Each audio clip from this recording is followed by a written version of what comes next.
Hey everyone, so it's J13KY aka my boy out the county max, hashtag free D-Lo, hashtag 017 doing on YouTube. Go check him out, go get it how you wanna go get it.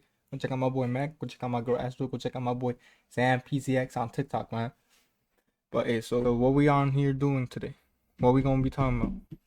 First off, let me just start off. How y'all been? I always come on here talking about how I've been doing, being kind of selfish, not really taking the time to talk to y'all, but really, tell me in the comments, man. I want to know. You know, I'm like I said, like in the older videos, I'm only here to help people out and to help myself out. You know, it's like I'm always saying. There's a reason these things exist, right? And it's because they're true. You know, one of them that I started hearing a lot more frequently is you can't help others if you can't help yourself. So that's what I'm trying to do right now. So I hope y'all doing good. I hope everything is going your way, and if it's not, keep on fighting, man, because this shit don't get easier. It gets harder. But that's the only way we gonna make it out this hellhole. It's just by fighting and pushing forward, regardless of how we feel, man. So what is it we're gonna be talking about today? Well, for one, hopelessness. Two, that hopelessness leading into depression and substance abuse. And three, and how to get out of that cycle and how to break free of your own addiction. So the first one, right? You already forgot what the fuck the first one was. Why the fuck am I so stupid? Uh-oh, retard alert! So hopelessness, what is hopelessness, right? So if we search up the definition of hopelessness right here, a feeling or state of despair, lack of hope. So I'm gonna tell y'all something. When I feel hopeless, I start putting these ideas into my head, right? And these ideas consume the fuck out of me. These ideas drown me in my own head. So I can be perfectly fine having a pretty normal day, then all of a sudden it just hits me. Like what are you really doing in this world? What are you really trying to fight for? Is what you're trying to do going to be beneficial for anyone in the long run? Then you start doubting your own ideas. You start telling yourself that you're not good enough. Oh, yada yada yada. You start telling yourself that regardless of what you do, you're not gonna make, simply for the pure fact that nothing that you've worked for so far has proven to work. Let me tell y'all something. If you ever feel that hopeless, if it ever goes and it gets that bad, because believe me, like there's no reason why I should feel like this. You get me? It's my own way of thinking that does it to me. That's something I'm trying to change. Changing a way you've been thinking for years and years is difficult. It is hard. That's why, I'm doing my best and take it step by step, day by day. So, whenever I have a really bad day, you know what I do? I worked out. That's why I just finished working out. You can see the dumbbells right behind me. It helps me relax. It helps me cool down. It helps me just put all that energy onto something else. And that's something I want to talk about too before we lead into the depression part, right? Redirect that energy, that hopelessness. That in itself is something very, very powerful, right? Think about it like a spirit bomb that Goku's building up. That hopelessness gets bigger and bigger and bigger, but it's all about perspective, right? So whether you decide to use it the way it's intended to, or you can redirect, right? So what you could do is use that energy to keep on being sad and to descend more into that madness that you put yourself into. Because let's be honest, hopelessness comes from the way you're feeling, so therefore it is your fault. So what are the proper ways to redirect this energy? I'm sorry to say it, but it's just, if you feel like that, you just gotta get up. Just get up, man. Get up. Do something else. I shit you not, I was in bed for like maybe an hour just feeling like that. And then I got up. I was like, okay, I need to get something else done today, because I'm not just gonna be laying in bed for the whole day coming back from work. Alright, cool, I made my money, all this and that. Alright, cool, but the grind don't stop there, man. Nah, get up and do something else. Because the minute I got up and tried doing something on the computer, it was now helping me out at all. So you know what I ended up doing?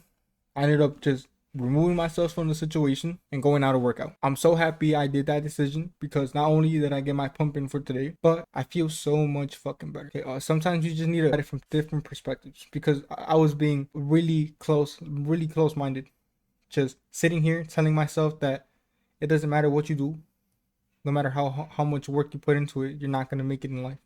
With all this, all that, and it's like you're telling yourself that now because you're doubting your abilities.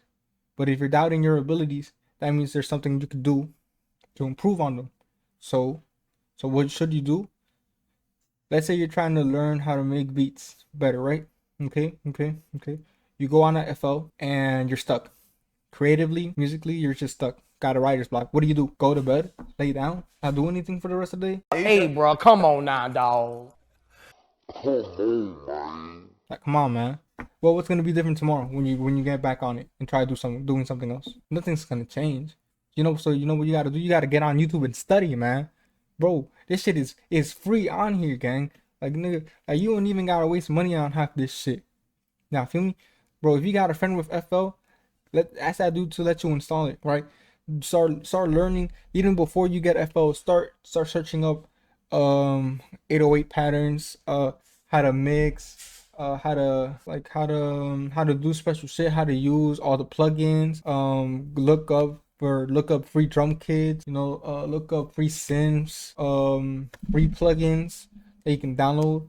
Search up how to use music theory or learn music theory for that sense. Like there's things you can do to improve your situation all the time. If you're plateauing, that's a different thing too, because at that point you're at a decent skill level. That just means you need to widen your horizon a little bit, right? So you need to look for different ways to get creative. You just got to go out your way to learn these things, because nobody's going to teach you.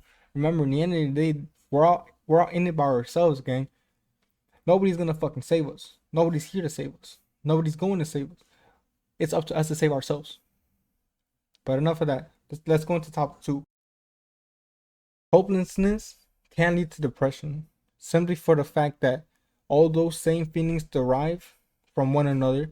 So they're all linked in a sense, right? And you might be asking, well, if they're almost the same, how is hopelessness different from depression? And that's a very good question. So actually, how about we go search that out? Differences between hopelessness and depression. Hopelessness is a feeling of despair and helplessness, whereas depression is more of a how do they lead to one another if they're so similar but defined so differently? Is because those emotions lead to the other thing. It's like if you're hungry, it's gonna lead to you getting food. You see what I'm saying? You know what I'm saying?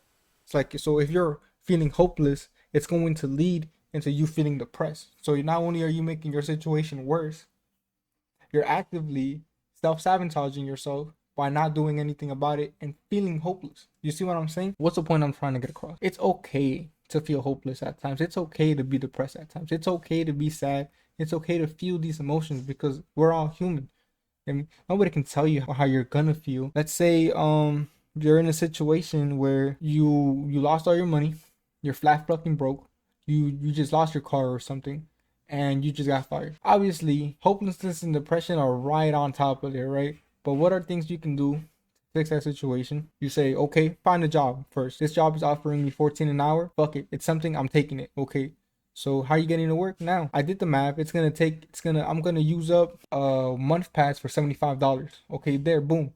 I'm just saving like, what is that, like $26, $30, right? So I'm saving money on that. Do things to actively help your situation out. You can't just be sad all the time. Obviously, it's okay to be sad, man.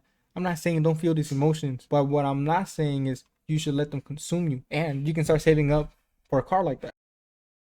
There's a dark side and there's a light side. You see how they're both separated, right? We don't want our negative emotions and our good emotions to be separated from ourselves. We want them all to become whole. So we want to be able to master how we feel, not 100% of the time, because that would be impossible. That would be perfection. That does not exist.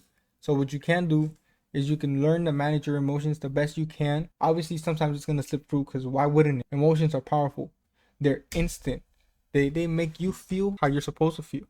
Learning information, right? We need to merge it together. It's like when people reject their violent tendencies, you know what happens? They build it up. And then one day they just lash out. You know what you can do to negate that? Go to boxing class. Learn karate. Start working out. Put all that energy onto something else that's relatable, that you can actually use to let that energy out in a positive, peaceful way, right? Same thing with good emotions. Like if you have all these good emotions and they're all bundled up and you don't know what to do, it's like, well, try helping other people, right? It's all part of that. So how can hopelessness, depression lead to substance abuse? And what can you do about that substance abuse? Obviously, if you're feeling hopeless and depressed, one thing you might consider going to alcohol, nicotine, weed, maybe some type of pill like ecstasy, Molly, or Xanax. And the reason people do that is because it's a short-term solution to their problems. Because not only are they going to feel better about themselves, they're going to feel great. You know, Molly, Xanax, ecstasy, all that shit is instant. But ecstasy and Molly, they're known as party drugs for a reason, right? They make you feel fucking good, gang. They make you feel stupid. Everything just feels good. Same thing with alcohol. You become, and weed too, they make you content with your current situation because you're more relaxed. the more confident. And it's like, you don't need a drug to do that. Like, sure, you're getting it right away, but if you master yourself, your emotions, and how you want to go about life, it's like you can get all this shit done. You just gotta be smart about how you move with it. You can't just be out here doing all this shit because it makes you feel good. Sometimes what we want isn't what we need, right? It's something that's something I told my brother, right? Just because you want to take this ecstasy now to feel good about yourself, don't mean you're gonna feel good yourself 3 hours after. Because you know what happens 3 hours after? All your dopamine receptors, they don't shut down, but they're like at half. So like if they're at 100%, they go down to 50, and it lingers on like that for like a couple days. So you're gonna feel even worse because you're gonna feel satisfied the whole fucking time. Why would we want that? Don't use drugs as an escape, because that's all it is, an escape of the moment. You're not really doing anything long term besides putting shit in your body that you shouldn't put in your body. You get me? But let's say you're in the deep end. You did all these things, and now you're stuck. Now you're trapped. Now you're stuck smoking weed every day and you don't know what to do. You get back home from work and all you do is get on the game and play. And sometimes in the back of your head, you tell yourself, is this all there is to life? Is this really what I'm meant to do with my life? And let me tell y'all something right now. Destiny only exists for a few, but we all have the choice to make life better or worse for ourselves, because all of our actions have consequences and we all have to pay for those consequences, good or bad. First thing to do is, if you're addicted to anything, is recognizing that you have a problem. Because people who don't recognize that they have a problem are the people who are going to forever be stuck in this loop, right? They're always going to be circling back. There's nothing's going to change. Not until they see what the problem is and they get to break. So you realize that now. Now the second step is, well, what is the second step? Now you know there's a problem. You told yourself, this is the last blunt I'm smoking. You smoke your last blunt, or you say you're going to smoke your last blunt, and you go, you're really positive about it. You go a little 3 days and fight it. Then on the third day you break, and now you feel worse about yourself for breaking that promise you did to yourself. It's not that you lack discipline, it's an addiction. Breaking an addiction, it's hard. You're going to break. It's a process. Beating any drug, any substance, breaking out of that addiction is a process. It's a story. It's not going to happen overnight. This is something that you need to work towards. This is a goal in your life now. If you think about it like a mission in a video game, a long-term mission, like one of those, like you need to collect 100 blah blah blah blah blah, but you only get one of those items after you complete a really difficult boss or something. So you breaking after those 3 days, view that not as you restarting or even giving up. Think about it as a new goal. Okay, I went 3 days. Okay, can I double it? Can I go to 6? Okay, you went to 6. Okay, let's say you went to 6, then you did an extra 2 days. Okay, so you did 8 overall where you were sober.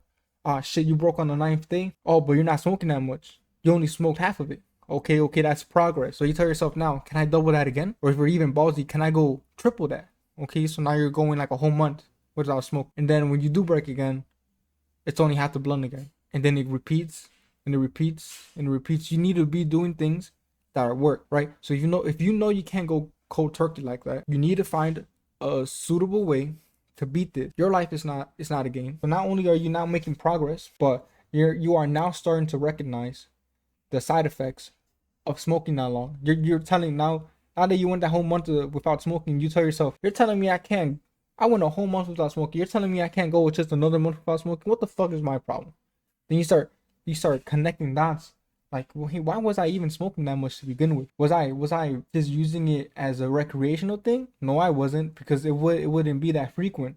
Anyone that uses any drug recreationally doesn't use it every fucking day, because they understand that enough of a good thing can kill you. If you smoke every day, if you pop pills every day, if you drink every day, that's a problem. Recognizing it is the first step. 2, taking steps towards beating it, it's a better step. And 3, I would recommend you, because you can repeat step 2, right? But what do you do now? Now you're plateauing. Now you're only going a couple months without smoking, and occasionally there's weeks where you smoke 3 days in a row, then you go 2 weeks without smoking, then you break that. A week goes on, you smoke again for a whole week, and then you feel bad about yourself, and then you get the motivation to change again. So now you go 3 months without smoking, then you break again. What's the next step in that? The next step is to build up. You need to build up accountability and discipline. Well, what are ways to build up those two things? Working out.